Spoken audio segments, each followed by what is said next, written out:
Hamlet, a Shakespeare story, retold by Andrew Matthews and read by Jonathan R. Thompson. Snowflakes twirled in the wind that moaned around the battlements. I turned up the collar of my cloak against the cold and kept my eyes fixed on the place where the guards had told me they had seen my father's ghost. Horatio, my oldest friend, was with me. It was Horatio who had brought me the news that my father, the king, was dead, bitten by a snake while he was sleeping in the orchard. And it was Horatio who had stood by my side at my father's funeral.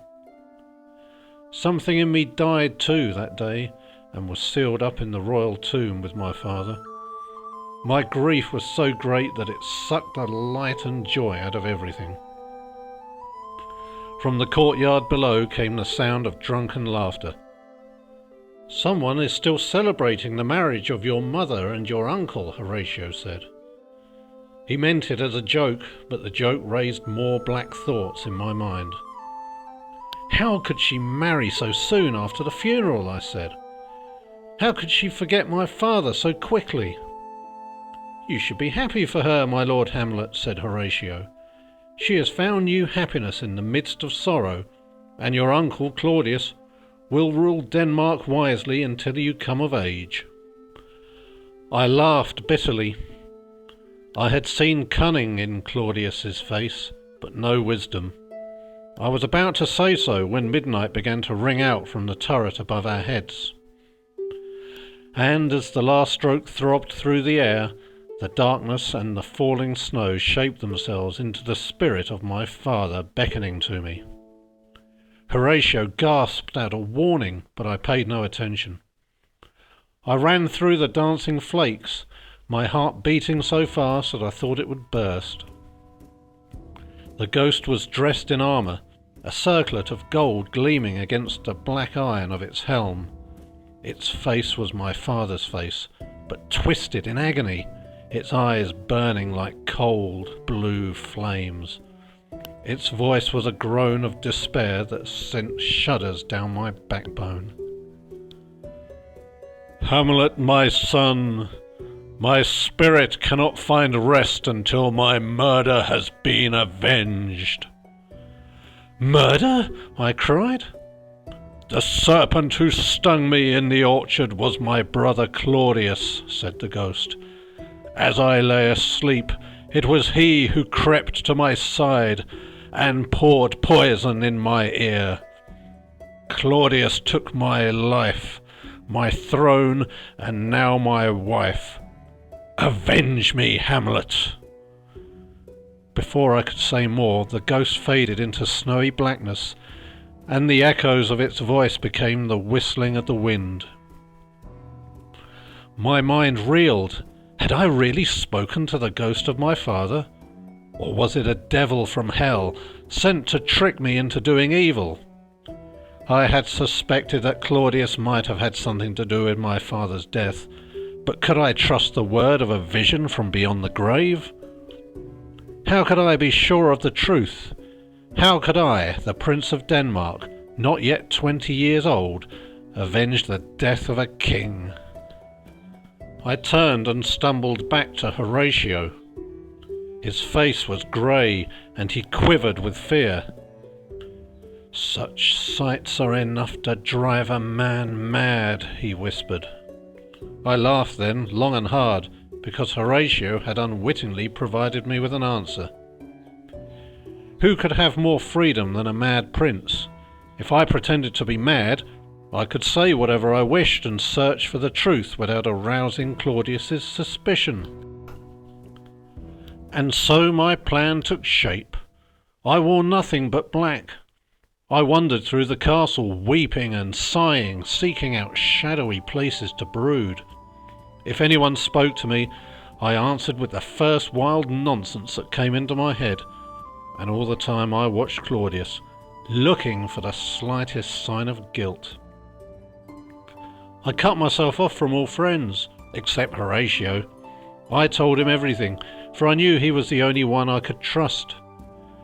A rumour began to spread through the castle that grief had turned my wits. So far my plan was a success, but it is one thing to invent a plan and another thing to carry it through. The strain of pretending, of cutting myself off from kindness and good company, was almost too great to bear. There were times when I thought I truly had gone mad, when I felt I could no longer carry the burden of what the ghost had told me. If I avenged my father, my mother's new husband would be revealed as a murderer, and her happiness would be shattered. If I did not, my father's soul was doomed to eternal torment. Worst of all, I was tortured by doubt. What if Claudius were innocent? What if I had been deceived by an evil spirit? Questions went spinning through my mind, like the stars spinning around the earth. Then one day, on a bleak afternoon, alone in my room, I drew my dagger and stared at it. The blade was sharp. If I used it on myself, death would come quickly, and all my doubts and worries would be over. But what then? Would I be sending my soul into an even worse torture? I weighed the dagger in my hand, balancing the fear of what I must do to avenge my father against the fear of what might follow death. It seemed I lacked both the courage to go on with my life and the courage to end it. Hearing a knock at my door, I sheathed the dagger and called out, "Come in," almost relieved at the interruption. A woman entered. It was Lady Ophelia. Her fair hair shining like a candle flame, her eyes filled with love and concern. My heart lifted, then sank. Ophelia and I had loved each other since we were children. Before my father's death, I had been certain that she was the one I would marry, but now everything had changed. There was no room in my heart for love. "Lord Hamlet," Ophelia said, "my father asks if you will attend the performance of the royal players tonight." As soon as she mentioned her father, I knew what was happening. Her father was Polonius, the royal chamberlain, a meddling fool who loved gossip and secrets. He had sent Ophelia to try and discover why I was acting so strangely. Ophelia would report everything I said to Polonius, and he would report it to Claudius. I was sickened.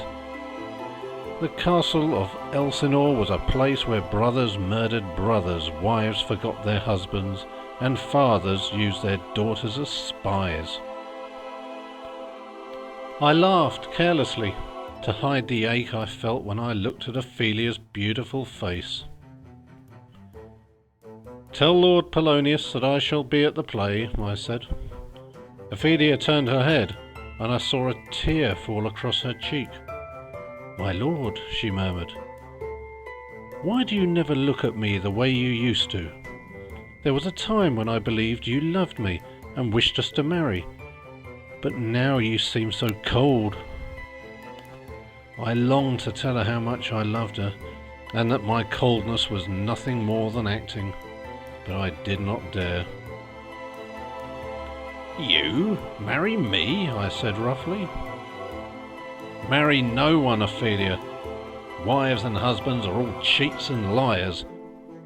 It would be better for you to join a convent and become a nun." At this, she ran from the room, her sobs echoing through the corridor, making my heart break. And then, just as I thought there was no end to my despair, an idea came. First a glimmer, then a gleam, then a burst of light brighter than the sun. I hurried from my room and went to the great hall where the actors were setting up their stage. I found their leader, a tall man with a look of my uncle about him. After chatting for a few moments, I said casually, "Do you know the play The Murder of Gonzago?" "Certainly, my lord," came the reply. I handed the man a purse filled with gold. "Act it tonight," I said, but I want you to make some changes to the story. Listen carefully. I meant to turn the play from an entertainment into a trap. A trap to catch a king. That evening, while the audience watched the stage, I watched Claudius. At first he showed little interest in the story, preferring to whisper to my mother and kiss her fingers in a way that filled me with loathing. But gradually the skill of the players won his attention. At the end of the first scene, exactly according to my instructions, the actor playing Duke Gonzago lay down as though asleep, and his nephew, Lucianus, played by the actor who resembled Claudius, crept up on him and poured poison into his ear. Even though the light in the hall was dim, I could see the deathly pallor of Claudius's face as he watched this scene. His eyes grew troubled, and he raised a trembling hand towards the stage. I knew then that I was gazing at the face of a murderer, and that everything the ghost had told me was true. "No!" Claudius cried out, springing to his feet. "Lights! Bring more lights!" But all the torches in the world would not light the darkness in his mind. His nerve failed, and he hurried from the hall. Mother made to follow him, but I stopped her at the door. "Do not delay me, I must go to the king," she said. "Something is wrong." "And I know what," I told her. "I must talk to you. I will come to your room in an hour. Make sure you are alone and tell no one of our meeting." But I underestimated Claudius's cunning and the power he had over my mother. When she let me into her room, there was a coldness in her expression, and I guessed that she had been speaking to my uncle. Before I could say a word, she said, "Hamlet, you have deeply offended your royal stepfather." "And you have offended my dead father," I replied. Mother frowned at me, puzzled. "What do you mean?" she demanded. "You offended him the day you abandoned your mourning robes in exchange for a wedding gown," I said. "The day you married a liar and a murderer." "I won't listen," Mother shouted. She began to cover her ears with her hands, and I caught hold of her wrists to prevent her. She had to hear the truth. Mother screamed in alarm, and then I heard a voice from behind the drawn curtains at her window, calling out, "Help! Murder!" I was certain it was Claudius. Who else would skulk and spy in my mother's bedroom? I drew my sword and plunged it into the curtain, filled with fierce joy that my father was avenged at last. But it was the body of Lord Polonius that tumbled into the room. I had killed an innocent man. "You meddling old fool," I groaned. "What were you doing there?" "Following my orders," said a voice. I turned and saw Claudius in the doorway with 2 armed guards. A triumphant light glinted in his eyes. "I was afraid you might harm your mother if you were alone with her," Claudius went on. "Your madness has made you violent, Hamlet. You must leave Denmark tonight. I shall send you to friends in England who will care for you until you are back in your right mind. Guards, take the prince away." Neither my mother nor the guards saw the mocking smile that flickered on his lips. But as soon as I saw it, I knew that Claudius intended me never to return from England. I would be imprisoned and then secretly murdered. While I had been trying to trap my uncle, he had been setting a trap for me, and now it had snapped shut. They bundled me into a windowless carriage and locked the doors, and I was driven speedily through the night. I could see nothing, and could hear only the rattling of the wheels and the cracking of the driver's whip, keeping the horses at full gallop. After several hours, the carriage arrived at a port, and I was placed on a ship that set sail almost as soon as I was aboard. I made no attempt to escape. It was all over. My father was unavenged. Claudius had outwitted me, and I was as good as dead. Just before dawn broke, my life seemed to become some strange dream, for the most unlikely thing happened. I was rescued by Danish pirates. They captured the ship and murdered most of the crew, but when they discovered who I was, panic seized them. Fearing that they would be hunted down by the Danish fleet, the pirates sailed back to Denmark and put me ashore at a little fishing village. There I found lodgings and wrote letters to Horatio and to my mother. I told her that I would return to Elsinore and right all the wrongs that had been done, though I did not tell her what those wrongs were. The next day I bought a horse and set off, certain that fate had returned me to Denmark to complete my revenge. There was no more doubt in my mind. Claudius was guilty, and I would make him answer for his crime. I was still some way from the castle when I was met by Horatio, who had ridden out to find me. There was a darkness in my friend's face, and I knew he was the bearer of ill tidings. "My lord," he said, "the Lady Ophelia is dead. Claudius told her that you had killed her father, and the grief drove her so mad that she drowned herself." Tears blurred my sight. What had I done to my beloved Ophelia? In another time and place, our love might have grown into happiness. Ophelia's brother Laertes has sworn to kill you for the deaths of his father and sister, Horatio went on. But Claudius persuaded Laertes to settle his differences with you in a fencing match in front of the whole court. I have seen the king whispering to Laertes in private, and I am sure they are plotting against you. Turn back, my lord. Escape while you can to somewhere you will be safe. No, I must go to Elsinore, I told him. My destiny awaits me there. We cannot escape our destinies, Horatio. We can only be ready for them, and I am ready. And so the ghost, Claudius, the pirates, and my destiny have brought me back to the torchlight and candles of the great hall at Elsinore. Courtiers and nobles chatter idly and make wagers on the outcome of the duel. There, on the royal thrones, sit my uncle and my mother. She smiles at me and looks proud. He is anxious, and keeps glancing slyly at Laertes. Laertes is filled with a cold hatred that makes his eyes shine like moonlight on ice.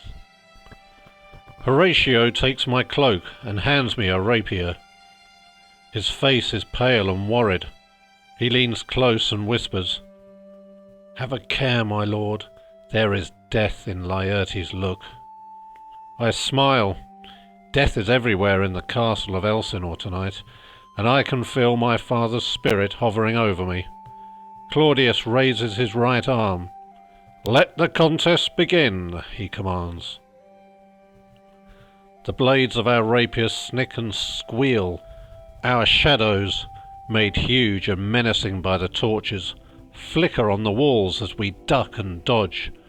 Laertes is a skilled swordsman, but rage and hate have made him clumsy. He drops his guard to strike at me. I flick my wrist, and the point of my rapier catches his arm. One of the marshals shouts, "A hit! First hit to Prince Hamlet!" Laertes bows, his forehead slick with sweat. "Let us take a cup of wine and catch our breath, my lord," he says. The wine cups are on a table near the thrones. Laertes and I step towards them, and my mother suddenly snatches up one of the cups. "A toast to honour my beloved son," she announces. "No," hisses Claudius. He reaches out as if to dash the cup from my mother's lips, but he is too late. She has drunk the wine down to the dregs. There is just time for me to see a look of horror on Claudius's face, and then, without warning, Laertes wheels around and slashes at me with his sword. I parry the blow, realizing that this is no longer a contest. I am fighting for my life. I see Laertes' eyes, blind with fury. I watch his mouth twist itself into an ugly snarl. He clutches at me and tries to stab under my arm, but I catch the sword in my left hand and I wrench it from his grasp. A pain like fire burns against my palm, and my fingers are wet with blood. I step back, throw Laertes my rapier, and take his in my right hand. "On guard," I say. We fight on, but something is wrong. Laertes looks terrified and his breath comes in sobs. The pain in my hand is fierce, throbbing up into my forearm. I have suffered from sword cuts before, but none as painful as this. Laertes lunges desperately at me, and the point of my sword scratches through his shirt. A spurt of red stains the whiteness of the linen. Laertes reels back. "We are dead men," he groans. "The king spread poison on the blade, the same poison that he poured into your wine cup." I see all now. I understand the hot agony that is creeping through my left arm and across my chest. Laertes cries out, "The king is a murderer!" and crumples to the floor. At the same time, my mother screams and topples from her throne. There is no time left. I must act quickly before the pain reaches my heart. I stagger towards Claudius, and he cringes in his throne, covering his face with his hands. "Traitor!" I say, and drive the poisoned sword deep into his heart. Voices shout. People are running. I fall back and someone catches me. I think it is Horatio, but I cannot see him clearly, for a darkness is falling before my eyes, coming down like the snow falling that night on the battlements. Through the darkness, I seem to see a light, and my father's face, and everything drops away behind me. Horatio's voice whispers, "Farewell, sweet prince," and the rest is silence.